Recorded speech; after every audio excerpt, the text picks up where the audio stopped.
it's Steve and Daniele here, holistic health coach and founder of Team Euphoric. Today I am going to be demonstrating some myofascial hip flexor stretches to help with your low back, hip, and knee pain.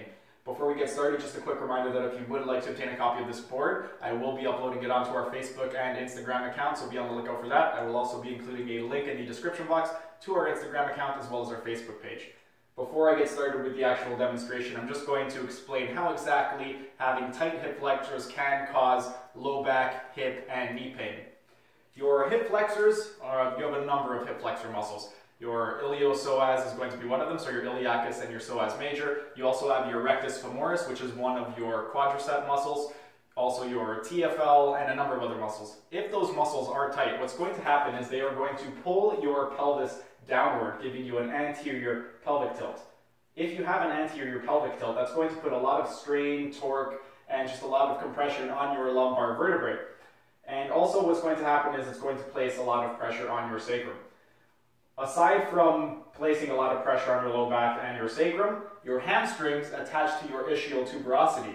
When you have an anterior pelvic tilt, now your hamstrings are taut, so they are constantly being stretched. And that's also one of the misconceptions that people have with their hamstrings. They think that their hamstrings are actually tight when really they are taut, they are overstretched. Another thing to note is that the rectus femoris also attaches into the patellar tendon. So if you have tight hip flexors, it can also create a pull on your patella, giving you knee pain. How exactly are we going to use some myofascial stretching to help to relax and lengthen the hip flexor muscles? Well, we're going to have two different ways to do that. We have a kneeling position and a half kneeling position for some myofascial stretching of the hip flexors. For the kneeling position, what you want to do is get on your knees. You are going to sit onto your calves, and then what you're going to do is you're going to reach back. Once you've reached back as far as you can, place your hands on the floor. You're going to elongate your spine, lift up your chest, tuck your chin in. Then you are going to lift your hips as high as you can and give yourself a posterior pelvic tilt. So you don't want to stick your butt out. You want to create a posterior pelvic tilt as you're lifting your hips upward. So posterior pelvic tilt, lift your hips up as high as you can. Then you're going to exhale, hold that stretch, then relax and repeat these steps. So again, on your knees, sit down onto your heels, your hands behind your back on the floor. You're going to inhale, posterior pelvic tilt, lift your hips up to the sky as you elongate your spine, lift up your chest and tuck your chin in. Exhale, get deeper into a stretch, hold the stretch, and then you are going to relax. As with all the stretching that I have discussed in the past, these are to be performed at a breathing pace. So you are not going to stretch overly fast and you're not going to go super slow. Whatever your breathing pace is, that is the pace at which you are going to perform the stretch. The second of the positions, this is now going to be a myofascial hip flexor stretch in a half kneeling position, so in a lunge position. What you're going to do is, you're going to get into a lunge position. The knee that is on the floor, you are going to medially or internally rotate it, so your foot is going outward outside of the knee.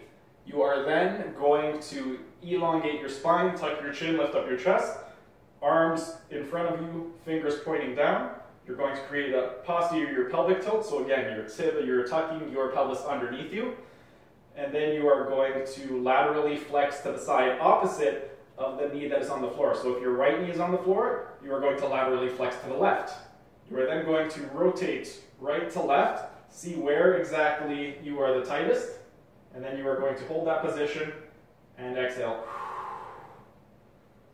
You are then going to relax and repeat the process. So again, half kneeling position, your leg. You are going to medially rotate your leg, placing your foot outside of your knee. You are going to create a posterior pelvic tilt, elongate the spine, lift up the chest, tuck in your chin, arms straight in front of you, fingers pointing down, so you're extending your wrist and your fingers.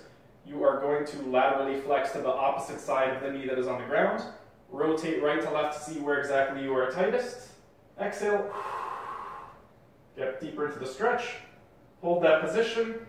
And then come back to the start and repeat the process on the opposite leg.